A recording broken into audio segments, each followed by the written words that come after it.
कि खुदा माँ अपनी खाला के लिए दुआ मांगती है सुबह कि खुदा बाप उसे तुम्हें तसल्ली इत्मीनान दे खुदावंदा।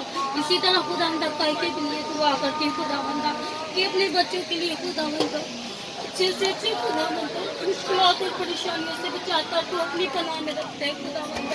तो इन सब घरानों को बड़ी बरकत दे खुदावंदा। आई खुदावंदा हर मुश्किलात हर परेशानी से बचाता तो अपनी पनाह में रखता है खुदावंदा।